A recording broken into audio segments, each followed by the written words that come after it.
ਅੱਜ ਦੀਆਂ ਖਬਰਾਂ ਵੱਲ ਚੱਲੀਏ ਤਾਂ ਜਿੱਥੇ ਇੱਕ ਪਾਸੇ ਸੈਨੇਟ ਰਿਪਬਲਿਕਨਸ ਵੋਟ ਪਾਉਣ ਜਾ ਰਹੇ ਹੈਗੇ ਆ ਪ੍ਰੈਜ਼ੀਡੈਂਟ ਟਰੰਪ ਉਹਨਾਂ ਦਾ 3.3 ਟ੍ਰਿਲੀਅਨ ਡਾਲਰ ਦਾ ਜਿਹੜਾ ਬਿੱਲ ਇਨਸਾਈਡ ਉਹਨਾਂ ਦੇ ਫਾਈਟਿੰਗ ਵੀ ਕਾਫੀ ਹੋ ਰਹੀ ਹੈਗੀ ਆ ਮੈਡੀਕੇਡ ਕੱਟਸ ਨੂੰ ਲੈ ਕੇ ਤੇ ਹੋਰ ਜਿਹੜਾ ਕਰਜ਼ਾ ਆ ਉਹ ਵਧਣ ਦੇ ਲਈ।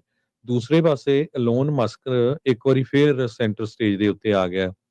ਪਿਛਲੇ ਦਿਨਾਂ ਦੇ ਵਿੱਚ ਐਲੋਨ ਮਸਕ ਨੇ ਇਹ ਕਹਿ ਦਿੱਤਾ ਸੀ ਕਿ ਮੈਂ ਪੋਲਿਟਿਕਸ ਸਪੌਟਲਾਈਟ ਤੋਂ ਪਿੱਛੇ ਜਾ ਰਿਹਾ, ਸਟੈਪ ਡਾਊਨ ਕਰ ਰਿਹਾ ਹੈਗਾ। ਪਰ ਅੱਜ ਉਹਨਾਂ ਨੇ ਇਹ ਕਿਹਾ ਆ ਵੀ ਜੋ ਪ੍ਰੈਜ਼ੀਡੈਂਟ ਡੋਨਲਡ ਟਰੰਪ ਉਹਨਾਂ ਦਾ ਬਿਗ ਬਿਊਟੀਫੁਲ ਬਿੱਲ ਹੈਗਾ, ਜਿਹੜੇ ਵੀ ਕਾਂਗਰਸਮੈਨ ਨੇ ਜਦੋਂ ਕੈਂਪੇਨ ਕੀਤੀ ਸੀ ਵੀ ਅਸੀਂ ਗਵਰਨਮੈਂਟ ਦੀ ਸਪੈਂਡਿੰਗ ਘਟਾਵਾਂਗੇ, ਜੇ ਉਹਨਾਂ ਨੇ ਵੋਟ ਇਹਨਾਂ ਦੇ ਹੱਕ ਦੇ ਵਿੱਚ ਪਾਈ ਤੇ ਆਉਣ ਵਾਲੀਆਂ ਪ੍ਰਾਇਮਰੀਜ਼ ਦੇ ਵਿੱਚ ਮੈਂ ਉਹਨਾਂ ਦੇ ਜਿਹੜੇ ਆਪੋਜ਼ਿਟ ਕੈਂਡੀਡੇਟ ਹੋਊਗੇ, ਉਹਨਾਂ ਨੂੰ ਪੂਰੀ ਫਾਈਨੈਂਸ਼ਲੀ ਸਪੋਰਟ ਕਰੂੰਗਾ। ਇਹ ਉਹਨਾਂ ਨੇ ਐਕਸ ਦੇ ਉੱਤੇ ਜਿਹੜਾ ਆ ਡਿਕਲੇਅਰ ਕੀਤਾ ਹੈਗਾ। ਉਹਨਾਂ ਨੇ ਇਹ ਕਿਹਾ ਵੀ ਸਾਨੂੰ ਅਮਰੀਕਾ ਦੇ ਵਿੱਚ ਆਲਟਰਨੇਟਿਵ ਡੈਮੋਕਰੇਟ ਤੇ ਰਿਪਬਲਿਕਨ ਯੂਨੀ ਪਾਰਟੀ ਨਾਲੋਂ ਤੀਜੀ ਪਾਰਟੀ ਚਾਹੀਦੀ ਹੈਗੀ ਆ। ਵੀ ਜੋ ਸਿਚੁਏਸ਼ਨ ਚੱਲ ਰਹੀ ਆ ਕੋਈ ਵੀ ਧਿਆਨ ਨਹੀਂ ਦੇ ਰਿਹਾ ਵੀ ਅਮਰੀਕਾ ਕਿੰਨਾ ਕਰਜ਼ੇ ਦੇ ਵਿੱਚ ਡੁੱਬ ਰਿਹਾ ਹੈਗਾ। ਉਹਨਾਂ ਨੇ ਇਹ ਕਿਹਾ, ਮਸਕ ਨੇ ਇਹ ਕਿਹਾ ਵੀ 5 ਟ੍ਰਿਲੀਅਨ ਡਾਲਰ ਦਾ ਜਿਹੜਾ ਡੈਫਿਸਿਟ ਹੋਊਗਾ ਇਸ ਬਿਗ ਬਿਊਟੀਫੁਲ ਬਿੱਲ ਦੇ ਵਿੱਚ। ਫੈਡਰਲ ਜੀ। ਇਲੈਕਸ਼ਨ ਕਮਿਸ਼ਨ ਨੇ ਇਹ ਜਿਹੜਾ ਆ ਮਸਕ ਉਹਨਾਂ ਦੀ ਜਿਹੜੀ ਪੋਲੀਟੀਕਲ ਐਕਸ਼ਨ ਕਮੇਟੀ ਆ, ਅਮਰੀਕਾ ਪੈਕ ਆ, ਉਹਦੇ ਪਿਛਲੀ ਵਾਰੀ ਬਹੁਤ ਜ਼ਿਆਦਾ ਜਿਹੜੇ ਪੈਸੇ ਆ ਉਹਨਾਂ ਨੇ ਰਿਪਬਲਿਕਨ ਕੈਂਡੀਡੇਟਸ ਨੂੰ ਦਿੱਤੇ ਸੀਗੇ। ਆਪਾਂ ਨੂੰ ਸਾਰਿਆਂ ਨੂੰ ਪਤਾ ਹੀ ਹੈਗਾ ਪ੍ਰੈਜ਼ੀਡੈਂਟ ਟਰੰਪ ਉਹਨਾਂ ਨੂੰ ਵੀ ਬਹੁਤ ਜ਼ਿਆਦਾ ਜਿਹੜੇ ਦਿੱਤੇ ਸੀ।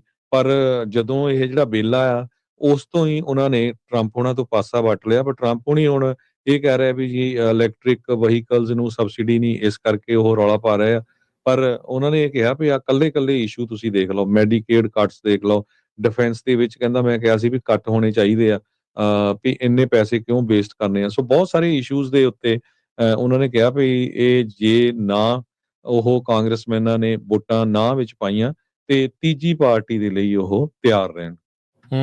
ਜੀ। ਸੋ ਡਿਫਰੈਂਟ ਜਿਹੜੀਆਂ ਚੀਜ਼ਾਂ ਇਸ ਟਾਈਮ ਜਿਹੜੀਆਂ ਉਹ ਚੱਲ ਰਹੀਆਂ, ਬਿਗ ਬਿਊਟੀਫੁਲ ਬਿੱਲ ਜਿਹੜਾ ਹੈਗਾ ਆ, ਉਹਦੇ ਵਿੱਚ ਹੁਣ ਜਿਹੜੇ GOP ਦੇ ਸੈਨੇਟਰ ਮਾਰਕ ਮੋਏਨ ਮੁਲਨ ਆ, ਉਹਨਾਂ ਨੇ ਭਰੋਸਾ ਜਤਾਉਂਦੇ ਹੋਏ ਕਿਹਾ ਵੀ ਰਿਪਬਲਿਕਨਸ ਦੇ ਕੋਲ ਵੋਟਸ ਹੋਣਗੀਆਂ ਤੇ ਇਹ ਪ੍ਰੈਜ਼ੀਡੈਂਟ ਦੇ ਬਿੱਲ ਨੂੰ ਪਾਸ ਜਿਹੜਾ ਉਹ ਕਰਕੇ ਉਹਨਾਂ ਦੇ ਸਾਈਨ ਦੇ ਲਈ ਉੱਥੇ ਘੱਲਣਗੇ। ਸੋ ਕਹਿੰਦੇ we will put 51 votes on the floor. So ਕਹਿੰਦੇ ਵੀ ਜਿੱਦਾਂ ਸਾਰਿਆਂ ਨੂੰ ਪਤਾ ਹੈ ਵੀ ਇਸ ਟਾਈਮ ਕਈ ਤਰੀਕੇ ਦੀਆਂ ਚੀਜ਼ਾਂ ਜਿਹੜੀਆਂ ਉਹ ਚੱਲ ਰਹੀਆਂ ਆ।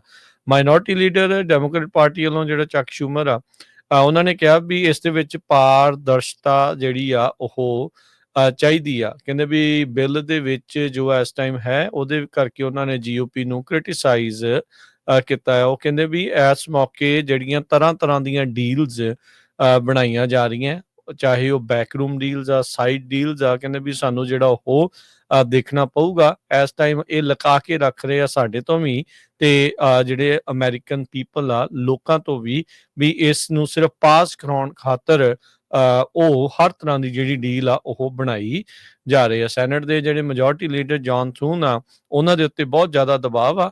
ਇਸ ਵਾਰ ਟਰੰਪ ਹੁਣਾਂ ਨੇ ਸੈਨੇਟ ਦੇ ਮੈਜੋਰਟੀ ਲੀਡਰ ਦੇ ਲਈ ਥੂਨ ਹੁਣਾਂ ਦੇ ਉੱਤੇ ਭਰੋਸਾ ਜਿਹੜਾ ਉਹ ਜਤਾਇਆ ਸੀਗਾ। ਸੋ ਜਿਹੜੇ ਥਾਮਸ ਟਿਲਸ ਆ, ਉਹ 2 ਰਿਪਬਲਿਕਨਸ ਦੇ ਵਿੱਚੋਂ ਇੱਕ ਨੇ ਜਿਨ੍ਹਾਂ ਨੇ ਇਹਨਾਂ ਦੇ ਇਸ ਬਿੱਲ ਨੂੰ ਪਾਸ ਅੱਗੇ ਵਧਾਉਣ ਤੋਂ, ਐਡਵਾਂਸ ਕਰਨ ਤੋਂ ਉਲਟ ਹੀ ਜਿਹੜੀ ਉਹ ਵੋਟ ਪਾਈ ਸੀ। ਤੇ ਜਿੱਦਾਂ ਜਿਹੜਾ ਆ ਉਹ ਟਰੰਪ ਹੁਣਾਂ ਨੇ ਧਮਕੀ ਹੋਈ ਦਿੱਤੀ ਸੀਗੀ ਵੀ ਭਾਈ ਜਿਹੜਾ ਵੀ ਉਲਟ ਚੱਲੂਗਾ ਉਹਨਾਂ ਨੂੰ ਮੈਂ ਪ੍ਰਾਇਮਰੀ ਜਿਹੜਾ ਉਹ ਕਰਵਾ ਦਊਂਗਾ। ਸੋ ਕਾਫੀ ਕੁਛ ਜਿਹੜਾ ਇਸ ਟਾਈਮ ਚੱਲ ਰਿਹਾ ਹੈ, ਬਹੁਤ ਜ਼ਿਆਦਾ ਗੁੱਸਾ ਤੇ ਬਹੁਤ ਜ਼ਿਆਦਾ ਜਿਹੜੀ ਫਰਸਟ੍ਰੇਸ਼ਨ ਆ, ਕਹਿੰਦੇ ਵੀ ਕਾਕਸ ਦੇ ਮੈਂਬਰਸ ਦੇ ਵਿੱਚ ਇਸ ਟਾਈਮ ਦੇਖਣ ਨੂੰ ਜਿਹੜੀ ਉਹ ਮਿਲ ਰਹੀ ਹੈਗੀ ਆ। ਸੋ ਇਹ ਆ ਵੀ ਜੇ ਸੈਨੇਟ ਦਾ ਬਿੱਲ ਪਾਸ ਹੁੰਦਾ ਤੇ ਜਿਹੜੀ ਟਰੰਪ ਉਹਨਾਂ ਦਾ ਇਮੀਗ੍ਰੇਸ਼ਨ ਕ੍ਰੈਕਡਾਊਨ ਆ ਉਹ ਬਹੁਤ ਤੇਜ਼ੀ ਦੇ ਨਾਲ, ਜਿੱਦਾਂ ਕਹਿ ਸਕਦੇ ਹਾਂ ਵੀ ਉਹ ਸੁਪਰ ਚਾਰਜ ਹੋ ਕੇ ਅੱਗੇ ਜਿਹੜਾ ਉਹ ਵਧੇਗਾ। ਸੋ ਲੈਟਸ ਸੀ ਅੱਗੇ ਹੁਣ ਕੀ ਬਣਦਾ ਆ। ਸੋ ਇਸ ਦੇ ਉੱਤੇ ਜਲਦ ਵੋਟਸ ਜਿਹੜੀਆਂ ਆ ਉਹ ਹੋ ਸਕਦੀਆਂ ਆ ਤੇ ਉਮੀਦ ਇਹੀ ਰੱਖੀ ਜਾ ਰਹੀ ਆ ਰਿਪਬਲਿਕਨਸ ਵੱਲੋਂ ਵੀ ਇਸ ਨੂੰ ਅਸੀਂ ਪਾਸ ਕਰਾ ਕੇ ਅੱਗੇ ਲੈ ਕੇ ਜਾਵਾਂਗੇ। ਉਧਰ ਹਾਊਸ ਦੇ ਜਿਹੜੇ ਸਪੀਕਰ ਆ ਜੌਨਸਨ, ਉਹਨਾਂ ਨੇ ਇਸ ਜਿਹੜੀ ਆਸ ਦੇ ਵਿੱਚ ਵੀ ਉਧਰ ਸੈਨੇਟ ਦੀ GOP ਇਹਨੂੰ ਪਾਸ ਕਰਕੇ ਸਾਡੇ ਕੋਲ ਘੱਲੂਗੀ ਤੇ ਅਸੀਂ ਪਹਿਲਾਂ ਹੀ ਉਹਨੇ ਗੱਲਬਾਤ ਕਰਨੀ ਜਿਹੜੀ ਉਹ ਸ਼ੁਰੂ ਕਰ ਦਿੱਤੀ ਹੈਗੀ ਆ ਜਿਹੜੇ GOP ਦੇ ਹੋਲਡ ਆਊਟਸ ਆ ਕਿਉਂਕਿ ਇਸ ਦੇ ਵਿੱਚ ਅਜੇ ਮੁਸ਼ਕਲ ਇਹ ਵੀ ਹੈ ਨਾ ਵੀ ਸੈਨੇਟ ਦੇ ਵਿੱਚ ਪਾਸ ਹੋਣ ਤੋਂ ਬਾਅਦ ਅਜੇ ਹਾਊਸ 'ਚ ਵੀ ਇਹ ਚੇਂਜਸ ਦੇ ਨਾਲ ਜਿਹੜਾ ਉਹ ਪਾਸ ਕਰਵਾਉਣਾ ਪਊਗਾ ਫਿਰ ਹੀ ਟਰੰਪ ਹੁਣਾਂ ਦੇ ਡੈਸਕ ਦੇ ਉੱਤੇ ਇਹ ਜਿਹੜਾ ਬਿੱਲ ਆ ਉੱਥੇ ਪਹੁੰਚ ਸਕਦਾ ਆ ਸੋ ਅਜੇ ਵੀ ਕਈ ਜਿਹੜੇ ਹਾਊਸ ਦੇ ਮੈਂਬਰਸ ਆ ਉਹ ਵੀ ਉਲਟ ਜਿਹੜੇ ਆ ਇਹ ਜਿਹੜੀਆਂ ਇਸ ਦੇ ਉਲਟ ਚੱਲ ਰਹੇ ਹੈਗੇ ਆ ਤੇ ਹੁਣ ਉਹਨਾਂ ਨੂੰ ਮਨਾਉਣ ਦੀਆਂ ਕੋਸ਼ਿਸ਼ਾਂ ਦੇ ਵਿੱਚ ਜਿਹੜੇ ਜੌਨਸਨ ਆ ਉਹ ਪਹਿਲਾਂ ਹੀ ਜੁਟ ਚੁੱਕੇ